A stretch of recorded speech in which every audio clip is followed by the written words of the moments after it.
Dear students, আজকের ক্লাসে আমরা জানবো প্রেজেন্ট পারফেক্ট কন্টিনিউয়াস টেন্স আসলে কি, প্রেজেন্ট পারফেক্ট কন্টিনিউয়াস টেন্স কোন কোন ক্ষেত্রে ব্যবহার হয়, প্রেজেন্ট পারফেক্ট কন্টিনিউয়াস টেন্স ব্যবহার করতে গেলে কি ধরনের সময় নির্দেশক শব্দ বা ফ্রেজ আমরা ব্যবহার করব, প্রেজেন্ট পারফেক্ট কন্টিনিউয়াস টেন্সের অ্যাফার্মেটিভ, নেগেটিভ, ইন্টারোগেটিভ এবং ইন্টারোগেটিভ নেগেটিভ স্ট্রাকচার জানব।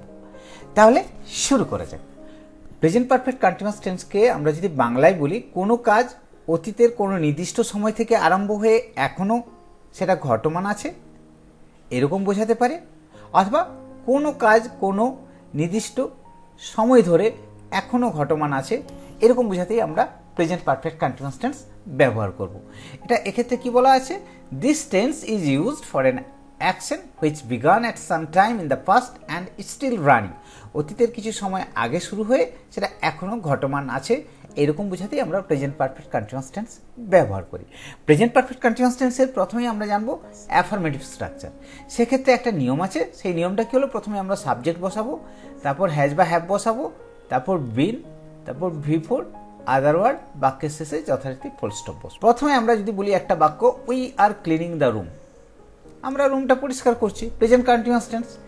এর সাথে আমরা কি করলাম, সময় যোগ করে দিলাম, since 7 o'clock in the morning, time expression. তাহলে প্রেজেন্ট কন্টিনিউয়াস এর সাথে টাইম এক্সপ্রেশন করে দিলেই কি হবে, প্রেজেন্ট পারফেক্ট কন্টিনিউয়াস টেন্স। এরকম বাক্যটা লিখলে বাক্যটা ভুল হয়ে যাবে, we are cleaning the room since 7 o'clock in the morning, that is wrong sentence. এটাকে আমরা কিভাবে করব, প্রেজেন্ট পারফেক্ট কন্টিনিউয়াসে we have been cleaning, we have been cleaning the room, we are cleaning এর জায়গায় কি হয়ে গেল, we have been cleaning the room since 7 o'clock in the morning. Since specific point of time নির্দেশ করে, specific point of time নির্দেশ করে। পরের দুটো বাক্যে আমরা কি দেখতে পাচ্ছি, he has been reading for an hour, সে 1 ঘন্টা ধরে পড়ছে।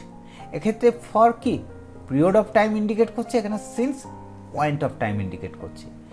দে have been staying here for a week, তারা 1 সপ্তাহ ধরে এখানে থাকছে, তাহলে ফর এক্ষেত্রেও পিরিয়ড অফ টাইম ইন্ডিকেট করছে। আবার সিন্সের প্রয়োগ এই দুটো বাক্যে দেখতে পাচ্ছি আমরা, it has been raining since last Sunday, গত রবিবার থেকে বৃষ্টি হচ্ছে। They have been working here since 2024, এক্ষেত্রে স্পেসিফিক পয়েন্ট অফ টাইম আছে তাই সিন্স ব্যবহার করেছি।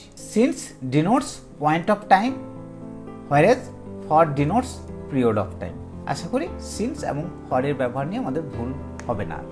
সিন্স এবং ফর ছাড়াও আমরা হাউ লং ব্যবহার করতে পারি প্রেজেন্ট পারফেক্ট কন্টিনিউয়াস টেন্সের ক্ষেত্রে, হোল ব্যবহার করতে পারি, অল ব্যবহার করতে পারি, থ্রু আউট ব্যবহার করতে পারি, অল অ্যালং ব্যবহার করতে পারি। এরপর আমরা জানবো প্রেজেন্ট পারফেক্ট কন্টিনিউয়াস টেন্সের নেগেটিভ স্ট্রাকচার। সেক্ষেত্রে কি লক্ষ্য করছি, সাবজেক্ট থাকবে, হ্যাজ বা হ্যাভ থাকবে, তারপর adverb of negation, been, before, other word. আমাদের নটের প্লেসমেন্টটা দেখতে হবে, নটের প্লেসমেন্ট হবে হ্যাজ, হ্যাভ এবং বিনের মাঝে, কখনোই বিন এবং বিফোর এর মাঝে হবে না, ঠিক। He has not been reading for an hour, সে 1 ঘন্টা ধরে পড়ছে না। এরপর আমরা ইন্টারোগেটিভ স্ট্রাকচার জানবো ইয়েস নো টাইপের। সেক্ষেত্রে কি লক্ষ্য করবো, ইনভার্সন, সাবজেক্ট এবং ভার্বের মধ্যে ইনভার্সন, সাবজেক্টের জায়গায় ভার্ব, ভার্বের জায়গায় সাবজেক্ট। তাহলে হ্যাজ হ্যাভ প্রথমেই বসবে, subject, been, before, other word, শেষে প্রশ্নসূচক চিহ্ন। Has he been reading for an hour, সে কি 1 ঘন্টা ধরে পড়ছে, বাক্যের শেষে যথারীতি প্রশ্নসূচক চিহ্ন, সহজ। এরপর আমরা ইন্টারোগেটিভ বাক্য জানবো ডাব্লিউএইচ টাইপের। সেক্ষেত্রে নিয়মটা কি, ডাব্লিউএইচ শব্দটা কিন্তু প্রথমেই বসবে, তারপর হ্যাজ বা have, subject, been, before, other word থাকলে আদার ওয়ার্ড এবং সব থেকে শেষে প্রশ্নসূচক চিহ্ন। কিরকম, why has he been reading for an hour, সে 1 ঘন্টা ধরে কেন পড়ছে। How long has he been reading, সে কতক্ষণ ধরে পড়ছে। এখানে হোয়াইয়ের জায়গায় হোয়াইর করতে পারি, হোয়েন করতে পারি, হাউ করতে পারি। মনে রাখতে হবে ইন্টারোগেটিভ বাক্য যখন আমরা ডাব্লিউএইচ শব্দ দিয়ে করব, যে প্রশ্নটা করব সেই প্রশ্নের উত্তর কিন্তু বাক্যের মধ্যে থাকা চলবে না, কারণ সেই প্রশ্নের উত্তরটাই আমরা জানতে চাইছি। আর ইয়েস নো টাইপের ক্ষেত্রে কি হবে, সেই প্রশ্নের উত্তরটা বাক্যের মধ্যেই থাকবে, হয় উত্তর হবে হ্যাঁ অথবা না, অর্থাৎ ইয়েস অথবা নো দিয়ে বাক্যের উত্তর করতে। এরপর আমরা ইন্টারোগেটিভ নেগেটিভ স্ট্রাকচার জানবো ইয়েস নো টাইপ বাক্যের ক্ষেত্রে। সেক্ষেত্রে কি, হ্যাজ হ্যাভ বসবে, subject, not, been, before, other word, প্রশ্নসূচক চিহ্ন যথারীতি থাকবে। এই নটের প্রয়োগটা আমাদের জানতে হবে, নাউন বা প্রোনাউন। নাউনের পূর্বে নট বসবে, প্রোনাউনের পরে নট বসবে, ওকে। আর যদি কন্ট্রাক্টেড ফর্ম হয় তাহলে নাউন বা প্রোনাউন উভয়ের পূর্বে বসবে, good. Has he not been reading for an hour, যেহেতু হি প্রোনাউন নট পরে বসেছে। Has not Rohan reading for an hour, Rohan noun not পূর্বে বসেছে। Hasn't he reading for an hour, contracted form পূর্বে বসেছে, এখানে রুমা করতে পারি। ওকে, উভয়ের পূর্বে বসবে। এবং সব থেকে শেষে জানবো ইন্টারোগেটিভ নেগেটিভ স্ট্রাকচার ডাব্লিউএইচ টাইপের বাক্যের ক্ষেত্রে কীরকম হয়। শুধু ডাব্লিউএইচ শব্দটা প্রথমে বসবে, ইয়েস নো টাইপের ক্ষেত্রেও যা নিয়ম আছে এক্ষেত্রেও তাই, বাকি হুবহু একই থাকবে, অর্থাৎ সেম থাকবে। Has have, subject, not, been, before, other word, রাষ্ট্রযোগ চিহ্ন।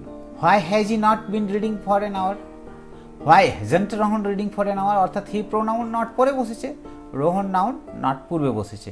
Why hasn't he reading for an hour, he এর জায়গায় রাম হতে পারে, গোপাল হতে পারে, মোহন হতে পারে, রোহন হতে পারে, অর্থাৎ কন্ট্রাক্টেড ফর্ম হলে উভয়ের পূর্বে বসবে। তাহলে আজকের ক্লাসে আমরা জানলাম প্রেজেন্ট পারফেক্ট কন্টিনিউয়াস টেন্সের বাক্যগুলো হচ্ছে সেই ধরনের বাক্য যে ক্ষেত্রে লক্ষ্য করবো আমরা অতীতের কোনো নির্দিষ্ট সময় ধরে কোনো কাজ আরম্ভ হয়ে এখনো চলছে, অথবা কোনো পিরিয়ড অফ টাইম ধরে কোনো কাজ এখনো ঘটমান আছে বোঝাতে এই টেন্স হয়। প্রেজেন্ট পারফেক্ট কন্টিনিউয়াস টেন্সের আমরা অ্যাফার্মেটিভ স্ট্রাকচার জানলাম, নেগেটিভ স্ট্রাকচার জানলাম, ইন্টারোগেটিভ স্ট্রাকচার জানলাম ইয়েস নো টাইপ এবং ডাব্লিউএইচ টাইপের, এবং ইন্টারোগেটিভ নেগেটিভ স্ট্রাকচার জানলাম ইয়েস নো এবং ডাব্লিউএইচ টাইপের। এবং এর মধ্যে আরও জেনেছি আমরা প্রেজেন্ট পারফেক্ট কন্টিনিউয়াস টেন্সের ক্ষেত্রে কী কী ধরনের সময় নির্দেশক শব্দ ব্যবহার হয়। তাছাড়াও আমরা আজকের ক্লাসে জেনেছি সিন্স এবং ফরের ইউজ। আশা করি আজকের ক্লাসটা দেখার পর প্রেজেন্ট পারফেক্ট কন্টিনিউয়াস টেন্সের ব্যবহার নিয়ে আমাদের আর কোনো সমস্যা থাকবে না। থ্যাংক ইউ, ভালো থেকো, সুস্থ থেকো।